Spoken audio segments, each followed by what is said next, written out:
ঘর, রান্নাঘর ছোট হোক বা বড়, সুন্দর করে গুছিয়ে রাখলে দিন শেষে সেই ঘরই মন্দিরের মতো মানসিক শান্তি দেয়।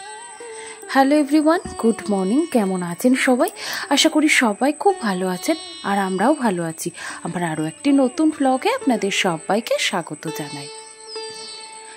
আজ থেকে সোনার পরীক্ষা শুরু হবে।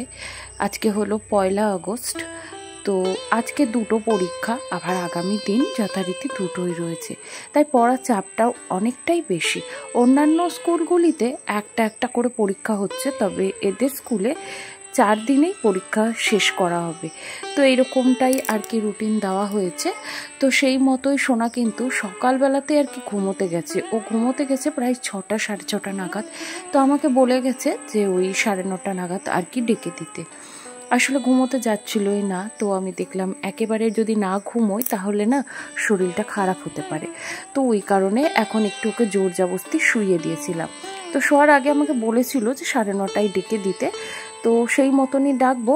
আর সকাল সকাল ওর টিফিনটা রেডি করে নিচ্ছি। টিফিন বলতে খেয়ে যাবে যেটা। আজকে তো 2টোর মধ্যে ছুটি হয়ে যাবে, তো এখন আর ওকে টিফিন রেডি করে দিতে হবে না, কারণ বাড়ি এসেই ভাত খাবে বলেছে।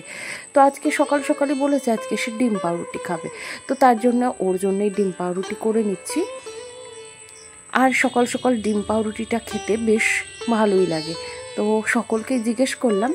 তো সোনার বাবার আজকে শরীরটা খুব একটা ভালো নেই, তাই সে বলল আমি আর খাবো না, শুধুমাত্র মেয়েকেই বানিয়ে দাও। আর মা তো ডিম পাউরুটি খায় না, আর বাবা খাবে না। বাবাকে দিয়েছিলাম মুড়ি, কলা, দই, এইটাই আর কি। এখনও দিইনি, যদিও দেব। তো আগে সোনার টিফিনটা রেডি করে নিচ্ছি, কারণ ওর স্কুলের টাইমটা তো একেবারেই সঠিক সময়ে দিতে হবে। আর বাড়ির সকলের যদি 10 মিনিট এদিক ওদিক দিই তাহলেও কিন্তু কোনো সমস্যা হবে না। আর এই তো সোনার টিফিনটা পাশে ঢেকে রেখেছি, সে এখন রেডি হচ্ছে। তারপরে তাকে আমাকে খাইয়ে দিতে হবে। তাই খাওয়ানোর আগে ভাবলাম বাবাকে আর মাকে খেতে দিয়ে দিই, কারণ তাদের আবার সময়ের মধ্যে খাওয়াটা অভ্যাস। তারা 10টার মধ্যেই খায়। তো আমি চেষ্টা করি 9টা থেকে 9:30টার মধ্যেই খেতে দিয়ে দেওয়ার। তবে সব দিন সমানভাবে হয় না, এক এক দিন দেরিও হয়ে যায়। তবে গতকালকে পরোটা করেছিলাম, তাই 9:30টার মধ্যেই দিয়ে দিয়েছি। তবে আজকে আবার যথারীতি সেই টাইমে দিতে পারিনি, একটু দেরি হয়ে গেল। তো যাই হোক, ওদিকে মুড়ি, কলা, দই, গুড় সব দিয়ে বাবাকে আর মাকে দিয়ে দিয়েছি। তারা ওদিকে খাচ্ছে। হাতে দেখলাম বেশ কিছুটা সময় রয়েছে, তাই ভাবলাম কি যে রান্নাঘরে যে চায়ের বাসনগুলো জমে আছে সেগুলোকে ধুয়ে নিই। আসলে আমার বাসন জমিয়ে রাখতে একেবারেই পছন্দ নয়। বাসন জমিয়ে রাখা বিষয়টা খুবই বিরক্তিকর, কারণ পরে শেষে দেখা যায় কি সেই বাসনগুলি আমাকেই মাজতে হয়। তো কেন অযথা জমিয়ে রাখবো, তাই না? তো ওই জন্য সময়ের কাজ সময় করে নিই। আর আগে যখন এই বেসিনটা ছিল না, তখন কিন্তু একটা হোক, দুটো হোক, অনেকগুলো হোক, সব বাসন একত্রে করে আমাকে কিন্তু কলতলাতে বসেই মাজতে হতো। তবে তখন বসে বসে ভাবতাম যে এরকম যদি একটা বেসিন হতো, আর আমি এরকম টুকটাক বাসনগুলি জমার আগেই যদি ধুয়ে ফেলতে পারতাম। তবে অনেক দিন ধৈর্য ধরার পর আজ যখন আমার রান্নাঘর হয়েছে, আমার একটা বেসিন হয়েছে, তখন আর অযথা কেন জমিয়ে রাখবো। তো এটা ভেবেই সমস্ত কাজটা সেরে নিয়েছি।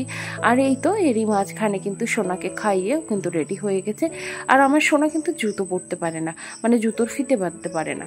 তো ওই জন্য ওকে একেবারে জুতো টুতো পরিয়ে চলুন ওকে আগে দিয়ে আসি স্কুলে, তারপরে একটা বড় দায়িত্ব শেষ হবে। আর আসার পথে কিন্তু বাজারটাও করে আনবো। আর দেখুন চারপাশের এই যে মাঠটা, অন্যান্য সময় কিন্তু একেবারেই কিন্তু সবুজ কি জিনিস দেখা যায় না, এই শুধু দাঁড়িয়ে থাকা গাছগুলি ছাড়া। আর এখন বর্ষার জল পড়া মাত্রই কিছু হোক বা না হোক, আগাছা, ঘাস, এগুলি কিন্তু কিন্তু বেড়ে যায়। আর দেখুন চারপাশটা একেবারে সবুজে সমারোহ। তো এই তো সোনাকে দিতে চলে এসেছি। বাড়ি থেকে মাত্র 15 মিনিটের হাঁটা পথ। আর যেতে যেতেই এই রাস্তাতে কিন্তু বাজারটা পড়ে। তো যে কারণে যেদিন সোনার স্কুল থাকে সেদিন আর আমি আলাদা করে বাজারে আসি না, তাই এখান থেকেই ওই যাবার পথেই নিয়ে নিই। চলুন তাহলে কিছু বাজার করে নিই, তারপরে বাড়িতে যাই। আর এই তো এরই মাঝখানে কিন্তু বাজার সেরে বাড়িতে চলে এসেছি। বাজার বলতে সবজি বাজার ঘরেই রয়েছে। আজকে শুধুমাত্র মাছই নেওয়া হয়েছে আর নিয়েছিলাম মুড়িটা বাড়ন্ত ছিল, মানে ওই যে আমার মুড়ির কন্টেনারটা একেবারেই ছোট, 500-র বেশি মুড়ি আটে না, তাই একদিন অন্তর একদিন আমাকে মুড়ি আনতে যেতে হয়। বাজারটা রেখে দিয়ে ভাবলাম কি আজকে এই যে ছোট ঘরটা, মানে ভাইয়ের ঘরটা, এই ঘরটা আজকে পরিষ্কার করব। অনেকদিন ধরেই ভাবছি, তবে বৃষ্টির কারণে হচ্ছিল না। গতকালকে নিউজে শুনেছিলাম যে বিকেলবেলা থেকে বৃষ্টিটা বেশ হালকা হয়ে যাবে, তো তখন থেকেই প্ল্যান করে রেখেছিলাম আজকে সোনার স্কুলে যাওয়ার পরেই কিন্তু আমি ঘরটা গুছিয়ে ফেলবো। আর এইভাবে যদি হালকা ফুলকো মাঝে সাঝে ডাস্টিং করা হয় না, তাহলে কি হয়, ঘরটাও কিন্তু মাঝে মধ্যে ডিপ ক্লিনিং হয়ে যায়। আর সহজেই কিন্তু এই মাসিক যে ডিপ ক্লিনিং করার পরিস্থিতিটা কিন্তু আসেই না। তো আমি এরকম যেদিন চাদর চেঞ্জ করি তার আগে খাটের ছত্রিটা ঝেড়ে নিয়ে আলমারির ওপরটা, খাটের চারপাশটা, ফ্যানটা, চেয়ারগুলি, টেবিলটা, এইভাবে সমস্তটাই কিন্তু মুছে নিই। তাই এই তো আমার ঘরদোর বেশ হালকাভাবে বেশ পরিষ্কার পরিচ্ছন্নই থাকে, খুব বেশি একটা নোংরা হয় না। আর এই তো কথা বলতে বলতে দেখুন খাটের বিছানাটা একেবারে গুছিয়ে নিয়েছি।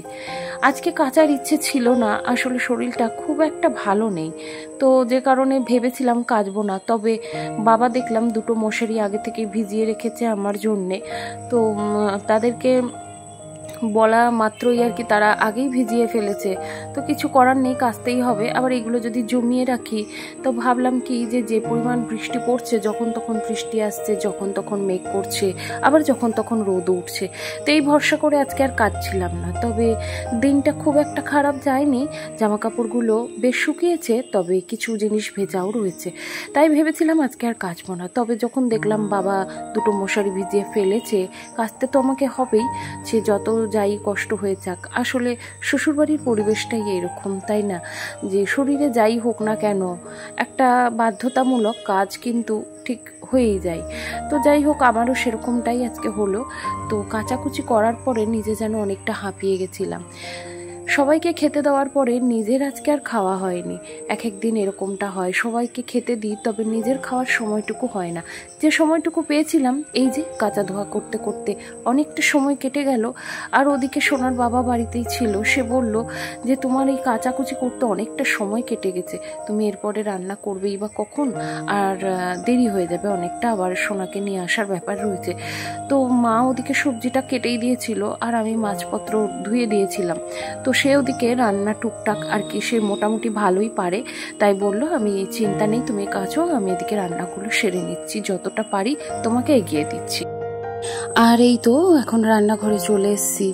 আসলে ওদিকে একটু দেরি হয়ে গেল, কারণ নুন হলুদের পরিমাপটা এখনো কিন্তু সোনার বাবা কিন্তু বুঝতে একটু অসুবিধে হয়, তাই নুন হলুদের দেওয়ার ব্যাপারটা থাকলে সে কিন্তু আমাকেই ডাকে।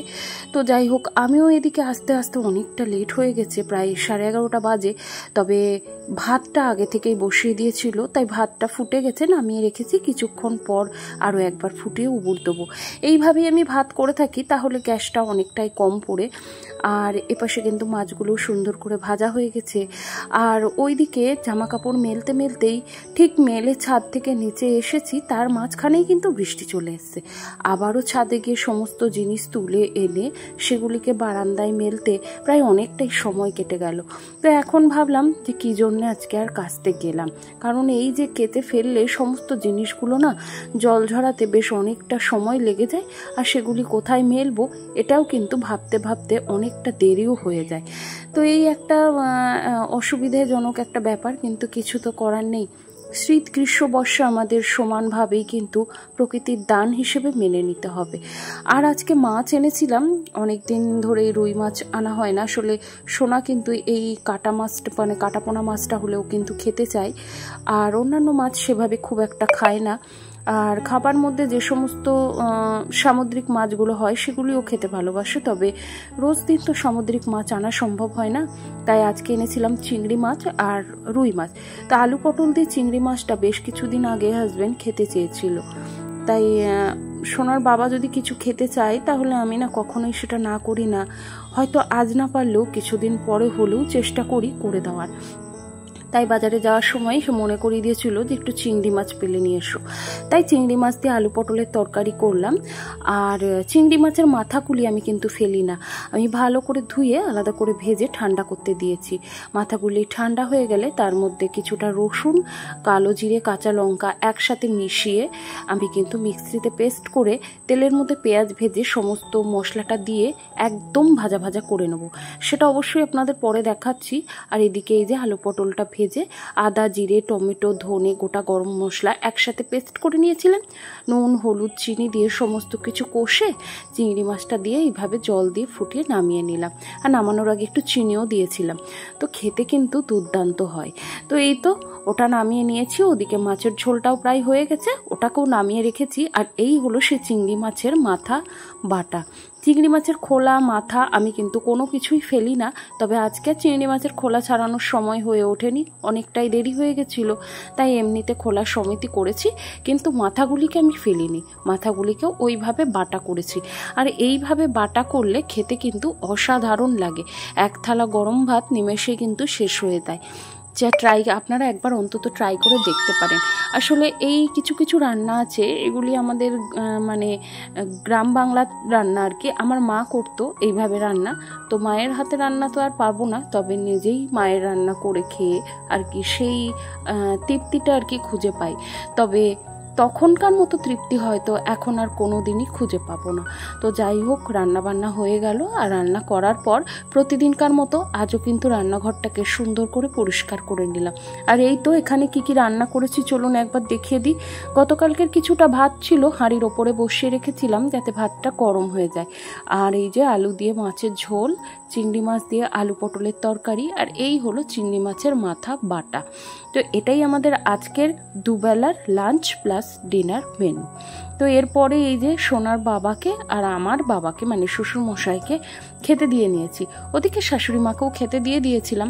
তিনি বলেছিলেন যে তোমরা আসো তারপরে খাবে, কিন্তু তার বড় ছেলে আর কি বলেছে যে মায়ের দেরি হয়ে যাবে, মানে আমার হাজবেন্ড বলল যে তোমরা আস্তে আস্তে মার অনেকটাই দেরি হয়ে যাবে, তাই মাকে খেতে দিয়ে যাও। তাই মাকেও খেতে দিয়েছি।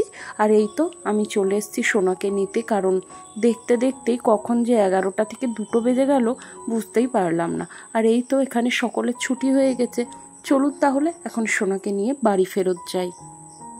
এরই সাথে প্রতিদিনকার বলা কথা আরও একবার মনে করিয়ে দিই যে আজকের ভিডিওটি আপনাদের কেমন লাগলো অবশ্যই কিন্তু একটি কমেন্টের মাধ্যমে জানাতে ভুলবেন না। যদি কোথাও ভালো লেগে গিয়ে থাকে প্লিজ একটি লাইক করে দেবেন।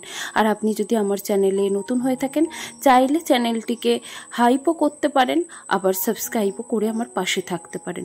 তো এই তো এসে সোনাকে খেতে দিয়ে নিয়েছি আর নিজেও খাওয়া দাওয়া করে নেব। তাহলে চলুন আজকের মতো আসি। সবাই খুব ভালো থাকবেন, সুস্থ থাকবেন। আবারও দেখা হবে নতুন কোনো